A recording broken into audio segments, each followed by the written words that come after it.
Hey guys and welcome back to our channel Book O'Clock के इस नए episode में आप सभी का स्वागत है।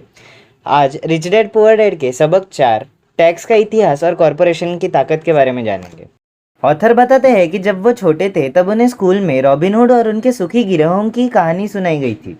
उनके स्कूल टीचर का मानना था कि यह भी एक केविन कॉर्सनर की तरह एक रोमांटिक हीरो की अद्भुत स्टोरी है जो अमीरों को लूटता था और गरीबों में बांट देता था। लेकिन उनके रिच डैड की नज़र में रॉबिनहुड हीरो नहीं था और वे उसे बदमाश मानते थे। रॉबिनहुड को गुजरे हुए तो लंबा समय हो चुका है, परंतु उसके फॉलोअर्स आज भी जिंदा है। कितने बार हमें ऐसा सुनने मिलता है, इसके लिए अमीर लोग पैसा क्यों नहीं देते, या अमीरों को ज़्यादा टैक्स देना चाहिए और वो गरीबों में बांट देना चाहिए। रॉबिनहुड का ये विचार कि अमीरों से लेकर गरीबों में बांट दिया जाए गरीब और मध्य वर्ग के लिए सर्वाधिक कष्ट का कारण है। इस रॉबिनहुड आदर्श के कारण ही मध्यम वर्ग पे टैक्स का इतना भारी बोझ लादा हुआ है। सच्चाई तो ये है कि अमीरों पे टैक्स लगता ही नहीं है। गरीबों की भलाई के लिए जो पैसा लगता है वो मध्य वर्ग से आता है, खास करके शिक्षित और उच्च आमदनी वाले मध्य वर्ग से। टैक्स के बारे में पूरी तरह से समझने के लिए हमें उसके इतिहास को जानने की ज़रूरत है। हालांकि पढ़े लिखे डैडी के पास शिक्षा और उसके इतिहास का कमाल का ज्ञान था, लेकिन अमीर डैडी के पास टैक्स के इतिहास का विशेष ज्ञान था। रिच डैड ने माइक और ऑथर को यह समझाया था कि इंग्लैंड और अमेरिका में पहले टैक्स नहीं हुआ करते थे। कभी कभी युद्ध के टाइम पे खर्चा जुटाने के लिए कुछ समय के लिए टैक्स जाहिर किए जाते थे। राजा या राष्ट्रपति सिर्फ मुंह से बोल देते और हर एक व्यक्ति उसमें अपना सहयोग देकर सहायता करता। 1874 से इंग्लैंड ने इनकम टैक्स को अपने नागरिकों पर कंपलसरी कर दिया। 1913 में संविधान के 16वें अमेंडमेंट के साथ ही अमेरिका में भी टैक्स लागू कर दिया गया। एक समय था जब अमेरिकी लोग टैक्स विरोधी हुआ करते थे। चाय पर बहुत ज़्यादा टैक्स लगने के कारण ही बोस्टन हार्बर पर प्रसिद्ध टी पार्टी की घटना हुई थी, जिससे क्रांतिकारी युद्ध को ताकत मिली थी। इंग्लैंड और अमेरिका दोनों को ही नियमित इनकम टैक्स के विचार को जनता के गले उतारने के लिए लगभग 50 साल का समय लगा था। इन ऐतिहासिक तिथि से हमें यह पता नहीं चल पाता कि दोनों ही मामले में टैक्स शुरू में केवल अमीर लोगों पर लगाया गया था। अमीर डैडी चाहते थे कि माइक और ऑथर ये चीज़ कभी ना भूलें। उन्होंने स्पष्ट किया था कि टैक्स के विचार को लोकप्रिय बनाना, और उसे ज़्यादातर लोगों ने सिर्फ इसलिए माना क्योंकि उन्हें ये बताया गया था कि टैक्स अमीरों को सज़ा देने का और मध्यम वर्ग और गरीब वर्ग की मदद करने दोनों का साधन है। इसी कारण जनता ने टैक्स के कानून के समर्थन में वोट दिया था। हालांकि इसका मकसद तो अमीरों को दंड देना था, परंतु यह उन्हीं लोगों को दंड देता है जिन्होंने इसके समर्थन किया था, यानी गरीब लोग और मध्य वर्ग। और जब एक बार सरकार ने पैसे का स्वाद चख लिया तो उसकी भूख और बढ़ती गई। ऑथर के रिच डैड और पुअर डैड पूरी तरह से विरोध में थे। पुअर डैड एक सरकारी ब्यूरोक्रेट थे और रिच डैड एक पूंजीपति, जिस कारण उन्हें विपरीत व्यवहारों के कारण पैसे मिलते थे। पुअर डैड को पैसा खर्चा करने के लिए और लोगों को काम देने के लिए पैसा दिया जाता था। वे जितना ज़्यादा खर्चा करते और जितने लोगों को अपने संगठन में जुड़ाते, उनका संगठन उतना ही बड़ा होता। सरकार में जितना बड़ा उनका संगठन होता है, उतना ही ज़्यादा उन्हें सम्मान दिया जाता है। दूसरी तरफ रिच डैड संगठन में जितने कम लोगों को रखते और जितना कम पैसा खर्चा करते, उनके निवेशक उनको उतना ही ज़्यादा सम्मान करते। इसलिए रिच डैड सरकारी आदमियों को ज़्यादा पसंद नहीं किया करते। उनके लक्ष्य बिजनेस के ज़्यादातर लोगों से हटकर होते थे। जैसे जैसे सरकार के कर्मचारी बढ़ते, उन्हें तनख्वाह देने के लिए उतने ही ज़्यादा टैक्स की ज़रूरत होती है। जब ऑथर 10 साल के थे तब से उन्होंने अपने रिच डैड के मुंह से यही सुना था कि सरकारी ऑफिसर्स आलसी चोरों का एक गिरोह है, जबकि उन्होंने अपने गरीब डैड से ये सुना था कि अमीर लोग बहुत ही लालची और गिरे हुए लोग होते हैं, जिनसे सरकार को बहुत ज़्यादा टैक्स वसूल करना चाहिए। दोनों ही विचारों के पक्ष में तर्क दिए जा सकते हैं, लेकिन ऑथर के लिए यह बहुत मुश्किल था, क्योंकि एक तरफ जहां वो शहर के सबसे बड़े उद्योगपति के लिए काम किया करते, वैसे ही घर आते वक्त वहां उनके एक पिता होते जो कि एक नामी गवर्नमेंट ऑफिसर थे। ये तय करना आसान नहीं है कि कौन सही बोल रहा है या किसकी बात पर भरोसा की जाए, लेकिन जब आप टैक्स के इतिहास पर अध्ययन करते हो तो एक बहुत ही दिलचस्प पहलू सामने आता है। ऑथर बताते हैं कि टैक्स के रूल के लागू होने के पीछे एक ही कारण था कि लोगों को रॉबिनहुड के इकोनॉमिक प्रिंसिपल्स पे भरोसा था, जिसमें कि अमीरों से पैसा लेकर गरीबों में बांट दिया जाए। लेकिन जब गवर्नमेंट की पैसे की भूख बढ़ने लगी तो ऐसी नौबत आ गई कि मिडिल क्लास पे भी टैक्स लगने लगा और धीरे धीरे टैक्स का बोझ उधर से भी नीचे जाने लगा। दूसरी तरफ अमीरों ने इसे एक मौके की तरह देखा। अमीर लोग सिर्फ उन्हीं रूल से नहीं खेलते जिससे नॉर्मल पब्लिक खेलती है। उन्हें कॉरपोरेशंस के बारे में पहले से पता था, जो पानी के जहाज़ों के दिनों में पॉपुलर हुए थे। अमीर लोग समुद्री यात्रा में एसेट्स के रिस्क को लिमिटेड करने के लिए कॉरपोरेशंस की सहायता लेते। अमीर लोग समुद्री यात्रा में पैसे जुटाने के लिए कॉरपोरेशंस में अपना पैसा डालते। फिर ये कॉरपोरेशन खजाने की खोज के लिए न्यू सेलर्स को भर्ती करता था। अगर जहाज़ डूब जाता था तो सिर्फ सेलर्स की जान जाती थी। अमीरों का जो ज़्यादा से ज़्यादा रिस्क था वो होता था जो उन्होंने समुद्री यात्रा के लिए पैसे दिए थे। इस कंसेप्ट को हम एक एग्जांपल के थ्रू और अच्छे से समझ सकते हैं। इंडिया में अपने लिमिटेड कंपनीज के बारे में तो सुना ही होगा। मान लीजिए कि आप लिमिटेड या कॉरपोरेट कंपनी नहीं खोलते और नॉर्मली बिजनेस करते हो और कभी बाई चांस उसमें मिसहैप्स हो जाते हैं, एक्सीडेंट्स होते हैं, आपके किसी एम्प्लॉय की काम करते वक्त डेथ हो जाती है, तो उसको कंपेंसेशन देने के लिए आपको अपने एसेट्स, आपका घर भी बेचना पड़ सकता है। इसी जगह पर अगर आप एक लिमिटेड लाइबिलिटी कंपनी खोलते हो तो आपका मैक्सिमम जो लॉस हो सकता है वो आपके बिजनेस में लगे हुए इन्वेस्टमेंट या कैपिटल का ही होता है। मतलब आपके लाइबिलिटीज लिमिटेड होते हैं। अमीर लोग किस प्रकार का खेल खेलते हैं? अमीर लोगों को कॉरपोरेशन का लीगल फ्रेमवर्क पता रहता है, जिस कारण उनको मिडिल क्लास और पुअर लोगों की तुलना में बहुत ज़्यादा फायदा होता है। ऑथर दो डैडियों के बीच बड़े हो रहे थे, एक जो सोशलिस्ट थे और दूसरे जो कैपिटलिस्ट थे। ऑथर को बड़े होते होते ये महसूस हो चुका था कि जो कैपिटलिस्ट लोग होते हैं उनको बहुत पैसे की समझ होती है और जो सोशलिस्ट होते हैं उन्हें पैसे की समझ ना होने के कारण अक्सर वो खुद ही को सज़ा देते हैं। अमीरों से वसूलों का नारा लगाने वाली भीड़ चाहे कितना भी जोर लगा ले, अमीर लोग उनसे जीतने का रास्ता ढूंढ ही लेते हैं। इस कारण टैक्स आखिरकार मध्य वर्ग पर लगे। अमीरों ने बुद्धिजीवियों को अपनी बुद्धि से हरा दिया, सिर्फ इस कारण क्योंकि वो पैसे की ताकत को जानते थे और यह विषय स्कूल में नहीं पढ़ाया जाता। अमीर लोगों ने इंटेलेक्चुअल्स को किस तरह हराया? एक बार अमीरों से वसूलों का कानून पास हुआ तो सरकार की तिजोरी में पैसा आने लगा। पहले तो लोग इस बात से खुश हुए। यह पैसा सरकारी कर्मचारी और अमीरों को दिया जाने लगा। सरकारी कर्मचारियों के पास यह पैसा नौकरियां और पेंशन के रूप में आ गया। अमीरों के पास यह पैसा उनके फैक्ट्री के जरिए मिले हुए सरकारी कॉन्ट्रैक्ट से आया। सरकार के पास ढेर सारा पैसा था, परंतु उस पैसे के मैनेजमेंट की समस्या थी। उसमें कोई रिसर्कुलेशन नहीं था। दूसरे शब्दों में, सरकारी नीति में अगर आप एक सरकारी ब्यूरोक्रेट है तो आप पैसा बचाना पसंद नहीं करते। अगर आप आपके डिपार्टमेंट के लिए आए हुए गवर्नमेंट बजट का फंड को इस साल में पूरी तरह खर्च नहीं कर पाते तो आपको अगले बजट में उतनी राशि नहीं मिलती और निश्चित रूप से आपको योग्य नहीं माना जाता। दूसरी तरफ बिजनेस में पैसे बचाने के लिए इनाम मिलता है और ऐसा करने पर आपको काबिल माना जाता है।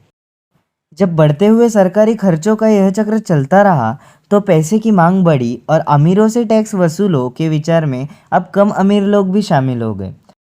इस तरह सरकार इतनी नीचे गिर गई कि वे गरीब और मध्य वर्ग लोग भी टैक्स के दायरे में आ गए जिन्होंने इसके लिए वोट किया था। अमीरों ने बचने का तरीका खोजने के लिए अपने पैसे की समझ का प्रयोग किया। वे कॉरपोरेशन की सुरक्षा में चले गए। कॉरपोरेशन अमीर लोगों को सुरक्षा देता है, परंतु कई लोग जिन्होंने कभी कॉरपोरेशन नहीं बनाया वे ये नहीं जानते कि कॉरपोरेशन जैसी भी कोई चीज़ होती है। मैक्सिमम लोग तो कॉरपोरेशन को बड़ी बिल्डिंग समझते हैं, परंतु ये एक फाइल का फोल्डर होता है जिसमें कई लीगल डॉक्यूमेंट्स होते हैं और जो स्टेट गवर्नमेंट की एजेंसी में रजिस्टर होकर किसी वकील के ऑफिस में रखा होता है। अमीरों के एसेट एक बार फिर से सेफ हो गए। एक बार फिर कॉरपोरेशन का इस्तेमाल करना पॉपुलर हो गया। ये परमानेंट इनकम टैक्स के रूल के लागू होने के बाद हुआ, क्योंकि कॉरपोरेशंस के इनकम टैक्स के रेट्स पर्सनल इनकम टैक्स के रेट से बहुत कम थे। अमीरों और गरीबों की ये लड़ाई सदियों से चली आ रही है। अमीरों से पैसा वसूलों की ये भीड़ अमीरों से हमेशा खिलाफ रही है। ये लड़ाई तब चलती है जब लॉ बनते हैं और ये लड़ाई अनंत काल तक चलती रहेगी। प्रॉब्लम ये है कि जो हारते हैं उनमें समझ की कमी है। हारने वाले लोग वो है जो हर सुबह उठते हैं और अपनी जॉब के लिए कड़ी मेहनत करते हैं और उस पर टैक्स देते हैं। उन्हें ये नहीं पता कि अमीर लोग कैसा खेल खेलते हैं। अगर उन्हें ये पता होता तो वो भी ऐसे ही खेल खेलते, फिर उन्हें भी फाइनेंशियल फ्रीडम मिलता और वो भी अमीर होते। इसलिए ऑथर अक्सर हैरान होते हैं जब वो किसी पेरेंट को ये बोलते हुए सुनते हैं कि तुम अच्छे से पढ़ाई करो जिससे कि तुम्हें एक सिक्योर जॉब मिले। जिस एम्प्लॉय के पास पैसे की समझ नहीं है वो बच नहीं सकता, चाहे उनकी जॉब कितनी भी सिक्योर क्यों ना हो। एक एवरेज अमेरिकन आदमी 50% तक टैक्स भरता है। मतलब अगर वो 12 महीने काम कर रहा है तो उसमें 5 से 6 महीना तो वो सरकार के लिए काम करता है, ताकि वो टैक्स चुकाने के लिए पैसे जमा कर सके। आप जितनी ज़्यादा मेहनत करते हो आपको गवर्नमेंट को उतनी ज़्यादा टैक्स भरनी पड़ती है। इसलिए अमीरों से वसूलों का नारा उन्हीं लोगों पर भारी पड़ गया जिन्होंने उसके लिए वोट किया था। हर बार लोग अमीरों को सज़ा देने की कोशिश करते हैं, लेकिन अमीर लोग चुपचाप उसकी फॉलो नहीं करते, बल्कि वो पलटकर जवाब देते हैं, क्योंकि उनके पास ताकत, पैसा और इरादा तीनों होता है, जिनके दम पर वो चीज़ों को बदल सकते हैं। वो चुपचाप बैठकर ज़्यादा टैक्स नहीं भरते, बल्कि वो ऐसे उपाय ढूंढने को कोशिश करते हैं जिससे उन पर टैक्स का कम से कम असर पड़े, जिसके लिए वो वकीलों की और अकाउंटेंट्स की सर्विस लेते हैं और गवर्नमेंट को मनाने की कोशिश करते हैं कि वो कानून बदले या कानूनी बचाव के रास्ते बनाए। टैक्स का कानून टैक्स बचाने के कई रास्ते ऑफर करता है, जो कि मोस्टली आम पब्लिक के लिए भी अवेलेबल होते हैं, लेकिन इसका ज़्यादातर फ़ायदा उठाते हैं अमीर लोग, क्योंकि अमीर लोग इन रास्तों को खोजते हैं और अपने काम से काम रखते हैं। जो लोग कानून के द्वारा दिए गए छूट यानी एक्सेप्शंस का लाभ नहीं उठाते, वो अपने एसेट कॉलम को बनाने का एक बहुत बड़ा मौका गवा देते हैं। मिडिल क्लास और गरीब लोगों के पास उतने रिसोर्सेस नहीं होते, तो वो चुपचाप बैठकर गवर्नमेंट की सुई को अपने हाथ पर चुभने देते हैं। ऑथर बताते हैं कि जब भी वो ज़्यादा टैक्स भरने वाले या कम छूट लेने वाले लोगों की संख्या देखते हैं तो वो बहुत हैरान हो जाते हैं। वे ऐसा इसलिए करते हैं क्योंकि वो गवर्नमेंट से डरते हैं, और ऑथर बताते हैं कि वो जानते हैं कि गवर्नमेंट टैक्स एजेंट कितना डरावना हो सकता है। ऑथर के कई फ्रेंड्स के बिजनेस बंद हो गए जिसके पीछे गवर्नमेंट दोषी थी। ऑथर ये बात जानते हैं, लेकिन जनवरी से मई के पहले 15 दिन तक गवर्नमेंट के लिए काम करना ये बहुत बड़ी कीमत है, जो कि हम टैक्स के डर से भरते हैं। ऑथर के पुअर डैड ने कभी पलटकर जवाब नहीं दिया और रिच डैड ने कभी ऐसा नहीं किया, लेकिन रिच डैड हमेशा गेम को स्मार्टली खेलते थे। उन्होंने ये कॉरपोरेशंस के थ्रू किया, जो कि अमीरों का एक सबसे बड़ा सीक्रेट है। रिच डैड से सिखाया गया पहला लेसन तो आपको याद ही होगा। जब ऑथर 9 साल के थे उन्हें अपने रिच डैड से मिलने के लिए बहुत समय तक रुकना पड़ा था। रिच डैड अक्सर उनको नज़रअंदाज किया करते, क्योंकि वो ये चाहते कि ऑथर को ये समझे कि उनके डैड कितने ताकतवर है और वो भी चाहे कि वो आगे जाकर ऐसे ही ताकतवर बन सके। ऑथर जितने भी समय अपने रिच डैड के साथ रहे, उन्होंने जितना भी देर रिच डैड के लिए काम किया, रिच डैड अक्सर उन्हें ये याद दिलाते रहते कि असली ताकत मतलब नॉलेज है, और जब पैसे की बड़ी ताकत हमारे पास आती है तो उसे मेंटेन करने के लिए और कई गुना बढ़ाने के लिए एक प्रॉपर नॉलेज होना बहुत ज़रूरी होता है। बिना उस नॉलेज के दुनिया आपको इधर उधर धक्का मारते रहती है। रिच डैड माइक और ऑथर को हमेशा ये समझाते कि सबसे डरावना इंसान बॉस या एम्प्लॉयर नहीं होता, बल्कि टैक्स एजेंट होता है। अगर आप उन्हें मौका दें तो वो हमेशा आपसे से ज़्यादा टैक्स वसूल करेंगे। पैसे के लिए काम न किया जाए, ये सबक असलियत में तो ताकत का था। अगर हम पैसे के लिए काम करते हैं तो हम हमारी सारी ताकत बॉस के हाथ में दे देते हैं, और अगर आपका पैसा आपके लिए काम करता है तो आप ताकत को अपने पास रखते हो, अपने काबू में रखते हो। एक बार आपको आपके लिए काम करने वाला पैसा मिल जाता है तो आपको उसी के हिसाब से स्मार्ट हो जाना चाहिए, और हमें डराने वाले लोगों से डील करने के तरीके ढूंढने चाहिए। इसके लिए हमें कानून की अच्छी खासी नॉलेज होना चाहिए, और ये भी पता होना चाहिए कि सिस्टम कैसे काम करता है। अगर आपके पास नॉलेज नहीं है तो आपको आसानी से डराया जा सकता है। अगर आप जानते हैं कि आप क्या बात कर रहे हो तो आप बच सकते हो। इसीलिए रिच डैड हमेशा स्मार्ट अकाउंटेंट्स और वकील को बहुत ज़्यादा पैसा देते थे, क्योंकि इन प्रोफेशनल्स को सैलरी देना गवर्नमेंट को टैक्स देने से सस्ता होता था। ऑथर बताते हैं कि रिच डैड की एक सलाह जो थी कि स्मार्ट बनो जिससे कि तुम्हें दुनिया में इधर उधर धक्के ना दिए जा सके, को उन्होंने कितने अच्छे से अपनाया था, और उनके लिए वो सलाह बहुत यूज़फुल साबित हुई थी। वे कानून के बारे में जानते थे क्योंकि वो कानून का बहुत सम्मान करते थे, और कानून के बारे में न जानना बहुत महंगा साबित हो सकता है। जब आपको पता होता है कि आप सही होते हो तो अब आप किसी से भी उलझने से डरते नहीं हो, चाहे आपका मुकाबला रॉबिन हुड या उसके फॉलोवर से ही क्यों ना हो। पुअर डैड ऑथर को अक्सर ये सलाह देते हैं कि किसी अच्छी कॉरपोरेशन में जॉब ढूंढो और जॉब करो, और अक्सर बताया करते हैं कि कॉरपोरेशन के सीढ़ी पे चढ़ के कैसे उनको क्या क्या लाभ मिल सकता है। लेकिन वो ये नहीं समझते थे कि कॉरपोरेशन में जो उनको सैलरी मिलती उसके चेक पर उनकी पूरी लाइफ डिपेंडेंट हो जाती, और उस कॉरपोरेशन के लिए वो एक दूध देने वाली गाय जैसे बन जाते थे। ये सलाह जब ऑथर ने अपने रिच डैड को बताई थी तो वो हंसने लग गए थे, और उन्होंने कहा, कॉरपोरेट की सीढ़ी क्यों चढ़ना है, पूरी सीढ़ी का ही क्यों मालिक ना बना जाए। अपने कॉरपोरेशन का मालिक होना, ये चीज़ ऑथर को बचपन में समझ नहीं आई थी। उस समय उनको ये चीज़ बहुत डरावनी और नामुमकिन लग रही थी। हालांकि इससे वो बहुत ज़्यादा एक्साइटेड हुए थे, लेकिन उनके इतने कम उम्र में वो इस संभावना के बारे में सोच ही नहीं पा रहे थे। मुद्दे की बात यह है कि अगर रिच डैड नहीं होते तो ऑथर अपने पुअर डैड की सारी एडवाइसेस को फॉलो करते थे। रिच डैड के बार बार याद दिलाने के कारण ही उनका अपने कॉरपोरेशन का आइडिया जिंदा रहा और उन्हें एक अलग रास्ते पर चलाता रहा। जब ऑथर 15 साल के हुए थे तभी उन्होंने ठान लिया था कि वो अपने पुअर डैड की नहीं सुनने वाले। उनको पता नहीं था वो ये कैसे करेंगे, लेकिन उन्होंने ये ठान लिया था कि वो भीड़ को फॉलो नहीं करने वाले, और ना ही वो उस रास्ते पे जाएंगे जिधर उनके क्लासमेट्स जाने वाले थे। और इस डिसीजन ने ऑथर की पूरी ज़िंदगी बदल दी। ऑथर जब तक 25 साल के नहीं हुए थे तब तक उन्हें उनके अमीर डैडी की सलाह पूरी तरह से समझ नहीं आई थी। उन्होंने हाल ही में मरीन कॉर्प छोड़ा था और जेरोक्स में काम के लिए लग गए थे। उन्हें पैसा तो बहुत मिल रहा था, परंतु हर बार जब भी वे अपने तनख्वाह का चेक देखते तो उन्हें बहुत निराशा होती थी। कटौतियाँ इतनी ज़्यादा थी, जितना ज़्यादा वो काम करते कटौतियाँ उतनी ही ज़्यादा होती।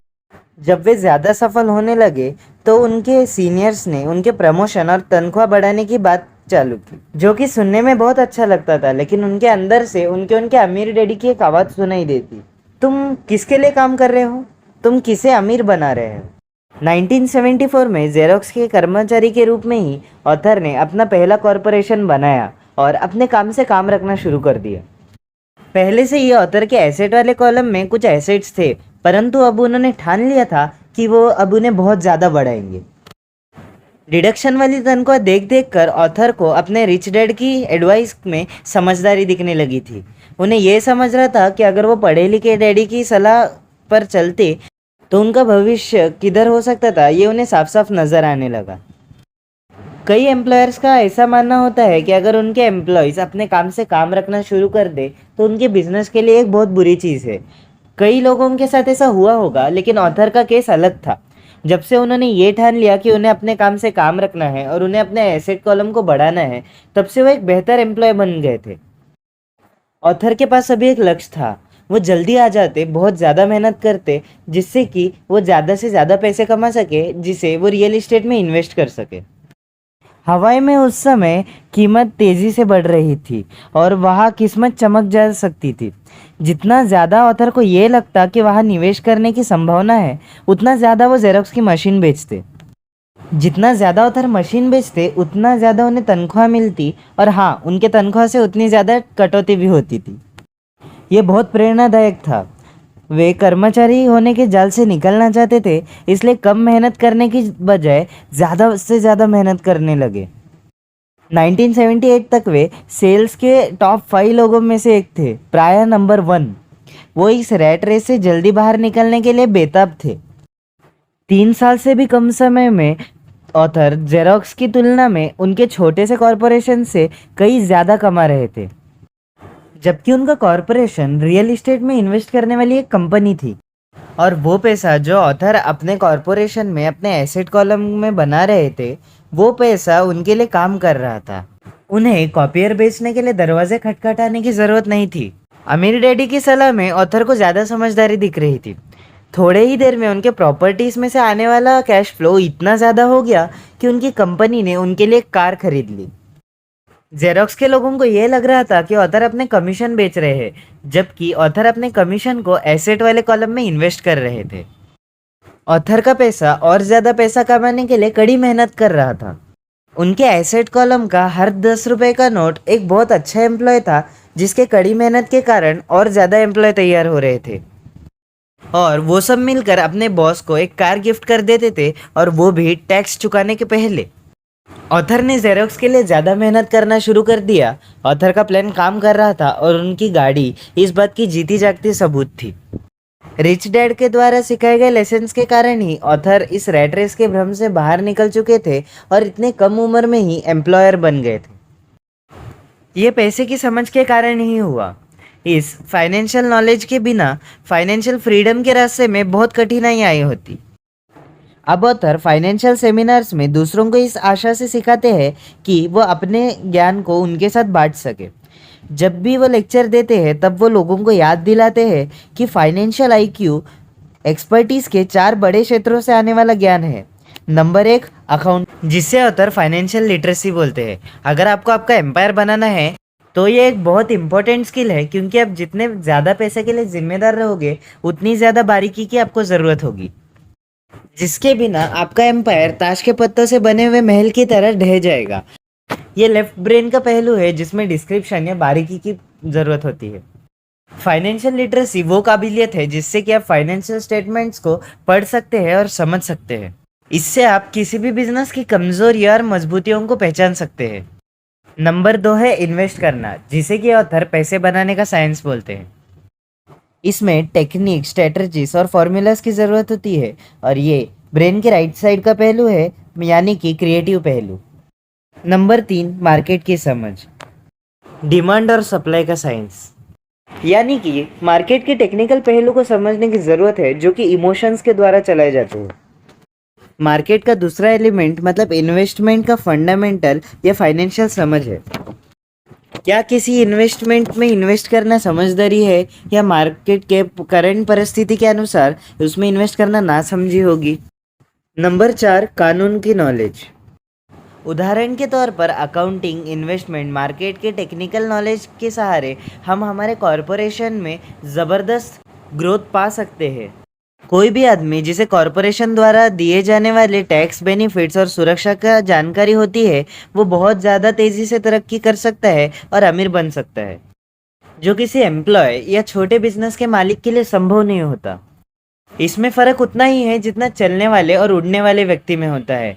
ये फ़र्क बहुत ज़्यादा हो जाता है जब हम इसे एक लॉन्ग टर्म एसेट के कॉन्टेक्स्ट में देखते हैं। नंबर 1 है टैक्स बेनिफिट। एक कॉरपोरेशन कई ऐसी चीज़ कर सकता है जो एक आदमी नहीं कर सकता, जैसे यह टैक्स देने के पहले खर्च कर सकता है। यह एक्सपर्टीज़ का एक ऐसा फील्ड है जो कि बहुत एक्साइटिंग है, परंतु इसमें अंदर तक घुसना तब तक ज़रूरी नहीं है जब तक आपके एसेट या आपका बिजनेस बहुत बड़ा ना हो। एम्प्लॉयज़ पहले कमाते हैं, टैक्स चुकाते हैं और फिर उसके बाद जो बचता है उसमें अपना खर्चा चलाते हैं। एक कॉरपोरेशन कमाता है, जितना खर्च कर सकता है उतना खर्च करता है और बची हुई रकम पर टैक्स पे करता है। यह अमीरों द्वारा इस्तेमाल किए जाने वाले सबसे बड़े कानूनी बचाव का रास्ता है। इन्हें बनाना आसान है और बहुत ज़्यादा महंगा भी नहीं है, बेशर्त कि आपके पास अपने खुद की इन्वेस्टमेंट्स हो जो कि आपको अच्छा कैश फ्लो दे रहे हो। नंबर 2 है कानूनी मुकदमे से सुरक्षा। हम एक लीगल सोसाइटी में रह रहे हैं जहाँ हर आदमी आपसे फ़ायदा चाहता है। अमीर लोग अपने क्रेडिटर से अपने ज़्यादातर एसेट्स छुपाने के लिए कॉरपोरेशन और ट्रस्ट का सहारा लेते हैं।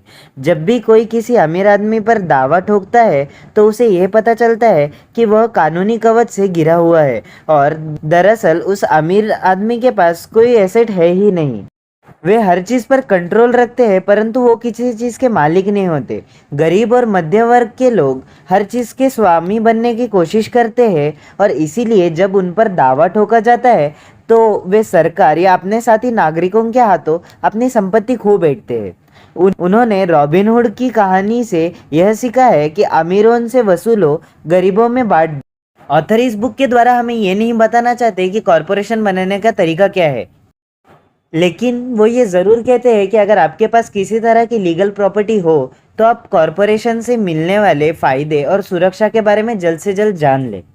इस टॉपिक पर कई बुक्स लिखे गए हैं जो कि कॉरपोरेशन से मिलने वाले फ़ायदों को विस्तार में समझाते हैं और कॉरपोरेशन बनाने के इम्पोर्टेंट स्टेप्स भी समझाते हैं। एक खास बुक है जिसका नाम है थिंक एंड ग्रो रिच, जो कॉरपोरेशन की ताकत का बखूबी वर्णन करती है। फाइनेंशियल आईक्यू दरअसल कई स्किल्स और क्वालिटीज़ को मिलाकर बनता है। ऑथर बताते हैं कि ऊपर बताए गए 4 टेक्निक्स का कॉम्बिनेशन ही फाइनेंशियल आईक्यू है, जो कि बेसिक फाइनेंशियल नॉलेज का आधार है। अगर आप बहुत ज़्यादा पैसा कमाना चाहते हो तो इन 4 स्किल्स के कॉम्बिनेशन से आपका फाइनेंशियल नॉलेज बहुत ज़्यादा बढ़ जाएगा। इन शॉर्ट, कॉरपोरेट के मालिक अमीर लोग पहले कमाते हैं, फिर खर्चा करते हैं और उसके बाद बचे हुए पैसे में टैक्स भरते हैं, जबकि कॉरपोरेशन के लिए काम करने वाले कर्मचारी पहले कमाते हैं, फिर टैक्स चुकाते हैं, फिर बचे हुए से अपना खर्चा करते हैं।